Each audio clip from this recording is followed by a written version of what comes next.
Hello दोस्तों, स्वागत है एयू कैंपस पे।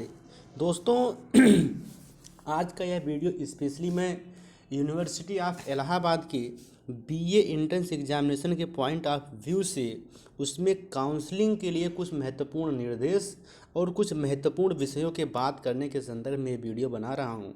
दोस्तों ये वीडियो लास्ट तक देखिएगा और देखने के बाद अपने दोस्तों के मैक्सिमम लोगों तक शेयर करने का प्रयास करिएगा। सबसे पहली बात हम लोग करते हैं बीए की। सबसे पहली बात करते हैं दोस्त बीए एडमिशन 2020 की। दोस्तों आप लोगों को विदित है कि आपका रिजल्ट आ गया है। जैसे में ऐसे में जब रिजल्ट आ गया है तो उसमें से बहुत सारे लोग अपने रिजल्ट से सेटिस्फाइड भी नहीं हैं, या फिर जो लोग नहीं, कुछ लोग हैं भी, तो ये लोगों ने अभी कट ऑफ कोई नहीं जारी किया। जैसे कि अगर आप लोगों को विदित हो, यूजीसी की जो गाइडलाइन थी यूनिवर्सिटी ग्रांट कमीशन की कि 1 नवंबर तक एडमिशन संपन्न करा लिए जाएंगे, लेकिन तकनीकी और जो आप लोग देख रहे हैं वैश्विक महामारी के कारण जो चीज़ें बाधित हैं, जो चीज़ें नियमित रूप से चल नहीं पा रही हैं, इसमें बहुत सारी समस्या आ रही हैं। और यूनिवर्सिटी ऑफ इलाहाबाद पहली बार ऑनलाइन काउंसलिंग कराने का फैसला लिया है, तो चीज़ें प्रॉपर वे में चल नहीं पा रही हैं अब। लेकिन ये सब तो बात ही बात है, अब हमें करना क्या है, मेन चीज़ तो ये है दोस्तों। तो सबसे पहली बात कि इसकी कट ऑफ, बीए की कट ऑफ कब आएगी। दोस्तों बीए की कट ऑफ 4 तारीख को या फिर 3 को, कल कल तो थोड़ा डाउट है, लेकिन कल बीएससी बायो की कट ऑफ हर हाल में आ जाएगी। कल बीएससी बायो की आएगी और आप लोगों की 4 तारीख को यानी कि परसों, जैसा कि अभी मैं आज कैंपस गया था और महत्वपूर्ण बहुत सारी बातें बताने वाला हूं मैं आप लोगों की इस वीडियो में, बहुत सारी फ़ायदा होगी इसे अगर लास्ट तक देखते हैं आप तो 4 तारीख को आपका कट ऑफ आएगी। और उस कट ऑफ के दायरे में जितने भी लोग होंगे उतने उतने लोग अपने दस्तावेज तैयार ही रखे होंगे और काउंसलिंग करा के एडमिशन की प्रक्रिया पूरी करेंगे।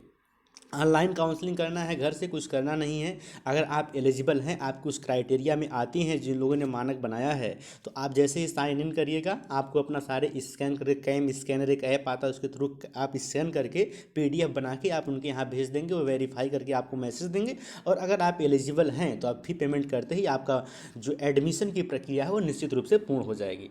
इसी क्रम में दोस्तों जो मेरा महत्वपूर्ण उद्देश्य था, इसके पहले क्या था कि जब 2019 में हम लोगों ने काउंसलिंग कराया था दोस्तों, तो ये नियम था कि इसमें ये जो कॉम्बिनेशन आप लोगों के सब्जेक्ट कॉम्बिनेशन दे रखे हैं इन लोगों ने, मेन चीज़ यही है दोस्तों कि सब्जेक्ट कॉम्बिनेशन आप कैसा चूज़ करते हैं, आपको किस क्षेत्र में जाना है। दोस्तों ये बात तो 100% सही है कि कोई भी सब्जेक्ट ख़राब नहीं होती, उसके अलग स्कोप हैं, लेकिन आप किस क्षेत्र में जाना चाहते हैं, आपका किस क्षेत्र में स्कोप है, आप क्यों आ रहे हैं प्रयागराज, ये सब बहुत सारी महत्वपूर्ण फैक्टर हैं जो अफेक्ट करेंगे आपको सब्जेक्ट कॉम्बिनेशन को लेके। तो पिछली बार क्या होता था कि पिछली बार बस 6 सब्जेक्ट भरनी होती थी और उसी 6 सब्जेक्ट में से अपने से कॉम्बिनेशन बनाना होता था, पहले प्रॉपर कोई कॉम्बिनेशन नहीं होता था। लेकिन अब की बार इन लोगों ने क्या किया है कि आपको पहले से ही अपने से कॉम्बिनेशन नहीं चूज़ करना है, इन लोगों ने ही कॉम्बिनेशन दिया है और उसमें से आपको चूज़ करना है।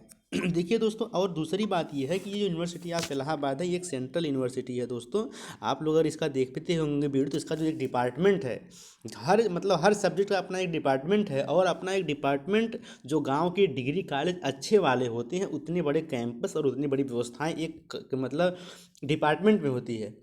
दूसरी चीज़, एक नेगेटिव पॉइंट इलाहाबाद विश्वविद्यालय के दोस्तों हैं कि यहाँ पे बहुत सारे डिपार्टमेंट ऐसे हैं जहाँ पे एलिजिबल प्रोफेसर है ही नहीं।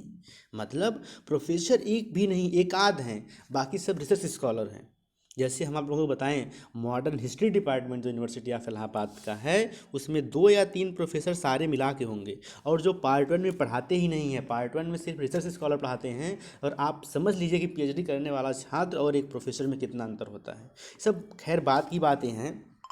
अब मैं आप लोगों को ये कॉम्बिनेशन, कुछ महत्वपूर्ण कॉम्बिनेशन बता रहा हूँ दोस्तों, ध्यान रखिएगा। ये कॉम्बिनेशन मैं कुछ तथ्यों के आधार पे आपको बता रहा हूँ, इसमें आपको मतलब बाध्यता नहीं है कि यही चूज़ करिए, कोई बाध्यता नहीं है। आपका जिस विषय में इंटरेस्ट हो, जो ह्यूमैनिटीज़ के छात्र हैं, जो 12th में ह्यूमैनिटीज़ की सब्जेक्ट पढ़े हैं, तो उनका जिसमें इंटरेस्ट हो सब्जेक्ट रखें। लेकिन इसमें मैं कुछ महत्वपूर्ण निर्देश उन साथियों को देना चाहता हूँ जो साइंस बैकग्राउंड के हैं और आके यूपीएससी की प्रिपरेशन करना चाहते हैं, या एक आध साल आईआईटी या नीट का प्रिपरेशन करके नहीं सिलेक्शन होने की वजह से पहले ही चले आए इस क्षेत्र में, उनको देने का प्रयास कर रहा हूँ। तो सबसे पहली बात ये है, यही कुछ महत्वपूर्ण बातें हैं। और यहाँ के बहुत सारे डिपार्टमेंट ऐसे हैं जो बहुत ही खूबसूरत हैं, पूरे एशिया के पहले नंबर के डिपार्टमेंट यहीं के आपके इकोनॉमिक्स का डिपार्टमेंट प्रोफेसर जे मेहता से लेके बहुत सारे ऐसे इकोनॉमिस्ट हैं जो यहाँ के पूरे एचओडी रहे हैं। ये सब चीज़ें बात की बात हैं।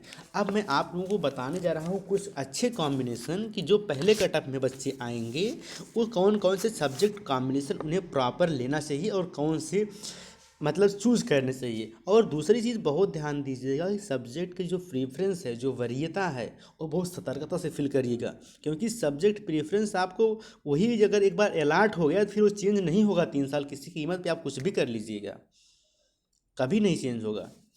देखिए सबसे पहला एक महत्वपूर्ण कॉम्बिनेशन आप लोगों में है 106 नंबर पे, जिसका कोड 106 नंबर है। 106 नंबर दोस्तों कोड है, वो है इकोनॉमिक्स, जियोग्राफी और इंग्लिश लिटरेचर। 106 नंबर इसका कोड है दोस्तों, इकोनॉमिक्स, जियोग्राफी और इंग्लिश लिटरेचर। इकोनॉमिक्स, जियोग्राफी और इंग्लिश लिटरेचर 106 नंबर पे है। मुझे नहीं लगता कि इससे बेस्ट कॉम्बिनेशन और कोई हो सकता है यूनिवर्सिटी ऑफ इलाहाबाद के पॉइंट ऑफ व्यू से। इकोनॉमिक्स डिपार्टमेंट इलाहाबाद विश्वविद्यालय का बहुत ही बेहतरीन, बहुत ही अच्छे प्रोफेसर पीके घोष से लेके मनमोहन कृष्णा सर, ऐसे ऐसे प्रोफेसर हैं, यू डोंट बिलीव लाइक, मतलब ऐसी भी क्लासेस चलती हैं इकोनॉमिक्स की यहाँ की। दूसरा जियोग्राफी का भी डिपार्टमेंट यूनिवर्सिटी ऑफ इलाहाबाद का बहुत ही खूबसूरत, बहुत ही होनहार प्रोफेसर हैं, जिसमें professor AR Siddiqui sir, professor Anupam Pandey sir, professor Ashutosh Chaudhary sir, Mahavir Anjum ma'am, ऐसे बहुत सारे होनहार प्रोफेसर इस डिपार्टमेंट में हैं और क्लासेस प्रॉपर चलती हैं। और इंग्लिश लिटरेचर मैं इसलिए इसे कह रहा हूँ, 2 सब्जेक्ट का कॉम्बिनेशन हो गया तो थर्ड ईयर में एक सब्जेक्ट छोड़ना होता है, तो थोड़ा एक साहित्य पढ़ना बहुत ज़रूरी हो जाता है डेली लाइफ के लिए या फिर थोड़ा अपने इंटरेस्ट जगाने के लिए। ठीक है दोस्तों, इसके बाद दूसरा कॉम्बिनेशन जो है वो है 107 नंबर पे ही, मतलब अगर आप लोगों का नंबर अच्छा होगा तो ये मत डालिएगा। उसके बाद एक अच्छा कॉम्बिनेशन है इकोनॉमिक्स का, जिसका कोड 107 है। जस्ट इसी के बाद ही इकोनॉमिक्स, पॉलिटिकल साइंस और एंशियंट हिस्ट्री डिपार्टमेंट अच्छा है, यहाँ का क्लासेस प्रॉपर चलती हैं, अच्छे प्रोफेसर पढ़ाते हैं। तो 107 नंबर का जो है economics, political science, ancient history, इसमें तीनों ही हो जा रही हैं क्या नाम से GS की सब्जेक्ट, लेकिन कोई नहीं, ये आप ले सकते हैं। उसके बाद एक अच्छा कॉम्बिनेशन और है जिसे आप ले सकते हैं 171 नंबर पे। 171 नंबर कोड के साथ है पॉलिटिकल साइंस, जियोग्राफी और एंशियंट हिस्ट्री। ये भी बहुत ही बेहतरीन कॉम्बिनेशन है। 171 नंबर पे पॉलिटी, जियोग्राफी और एंशियंट हिस्ट्री, ये भी आप ले सकते हैं। और उसके बाद एक और अच्छा कॉम्बिनेशन है पॉलिटिकल साइंस, जियोग्राफी और एंथ्रोपोलॉजी। 172 नंबर पे भी बहुत ही बेहतरीन है, लेकिन ये मिलेगा उसी को जिसका 200 प्लस नंबर होगा, क्योंकि एंथ्रोपोलॉजी की सिर्फ और सिर्फ 22 सीटें हैं यूनिवर्सिटी ऑफ इलाहाबाद में। तो इसमें पॉलिटिकल साइंस 172 नंबर पे, जियोग्राफी और एंथ्रोपोलॉजी आप ले सकते हैं। या फिर 130 नंबर पे एक और बेहतरीन कॉम्बिनेशन है 130 नंबर कोड के साथ कि मेडाइवल हिस्ट्री, इकोनॉमिक्स और ये भी बहुत ही ज्वलंत क्या नाम से इस समय के लिए इस कॉम्बिनेशन है, मेडाइवल हिस्ट्री, इकोनॉमिक्स और फिलॉसफी। देखिए दोस्तों, फिलॉसफी क्या है? फिलॉसफी एक ऐसा सब्जेक्ट है, चाहे आप ह्यूमैनिटी से हो, चाहे आप किसी भी बैकग्राउंड से हो, ठीक है दोस्तों। तो उसमें जो है अभी तक आप फिलॉसफी नहीं पढ़े हैं और अगर आप यूपीएससी की प्रिपरेशन करना चाहते हैं, तो अगर आप लोगों को विदित हो सिलेबस देखिएगा आप लोग यूपीएससी का, तो इसका जो GS पेपर 4 होता है मेंस का, उसमें एथिक्स, इंटीग्रिटी और एप्टीट्यूड, ठीक है दोस्त, और कुछ केस स्टडीज, मतलब नीति शास्त्र, सत्यनिष्ठा और अभिरुचि, जो GS पेपर 4 है वो पूरा का पूरा फिलॉसफी है। और यूनिवर्सिटी ऑफ इलाहाबाद जो फिलॉसफी का सिलेबस है वो पूरा का पूरा यूपीएससी का सिलेबस है। तो ये एक बेहतरीन हो जाता है कि आप फिलॉसफी ले सकते हैं, एज ए सब्जेक्ट रख सकते हैं और 3 साल पढ़ने के बाद बेहतर कमांड बना सकते हैं, क्योंकि सब्जेक्ट टफ है, आगे चल के प्रॉब्लम होगी। ये आप ले सकते हैं 130 नंबर पे मेडाइवल हिस्ट्री, इकोनॉमिक्स और फिलासफी, या 133 नंबर पे मेडाइवल हिस्ट्री, जियोग्राफी और इंग्लिश लिटरेचर, ये भी ले सकते हैं। या फिर आप 134 नंबर पर, 134 नंबर पे दोस्तों एक सब्जेक्ट है, कॉम्बिनेशन है मॉडर्न हिस्ट्री, इकोनॉमिक्स और हिंदी। ये भी अच्छा है, मॉडर्न हिस्ट्री रख लेंगे, इकोनॉमिक्स अच्छा रख लेंगे, हिंदी भी, हिंदी साहित्य मतलब यहाँ पे चलता है। और पूरा यूपीएससी मेंस का जो ऑप्शनल रखते हैं हिंदी साहित्य, वही का सिलेबस है, क्योंकि हिंदी साहित्य मेरा विषय भी है। और इसके साथ साथ एक 137 नंबर पे मॉडर्न हिस्ट्री, इकोनॉमिक्स और फिलॉसफी के साथ, ये भी बहुत ही बेहतरीन कॉम्बिनेशन है 137 कोड के साथ। तो ये कुछ 8-10 कॉम्बिनेशन हमने बताने का प्रयास किया दोस्तों। तो आप लोगों को मिनिमम 15 कॉम्बिनेशन फिलअप करने होंगे, जिसमें से आपको एक अलॉट होना है। तो आप लोग बहुत सोच समझ के अलॉट करिएगा, मतलब भरिएगा। अभी से सतर्क रहिए, दस्तावेज तैयार रखिए, घबराने की ज़रूरत नहीं है। टेक्निकल इशूज़, एक सेंट्रल यूनिवर्सिटी एमए का रिजल्ट निकालना, बीए की सर्टिफिकेट, बैचलर सेकेंड ईयर का रिजल्ट निकालना बहुत मुश्किल होती है। और इसकी स्ट्रेंथ 35,000 लोग पढ़ते हैं, जिस सेंट्रल विश्वविद्यालय में अगर एप्टीट्यूड को मिला दे तो 60,000 के आसपास लोग पढ़ते हैं। इतना मैनेज करना थोड़ा सा मुश्किल होता है, तो थोड़ा पेशेंस रखिए। इन्हीं शब्दों के साथ आप लोगों को बहुत बहुत धन्यवाद वीडियो देखने के लिए और इतना सारा प्यार देने के लिए।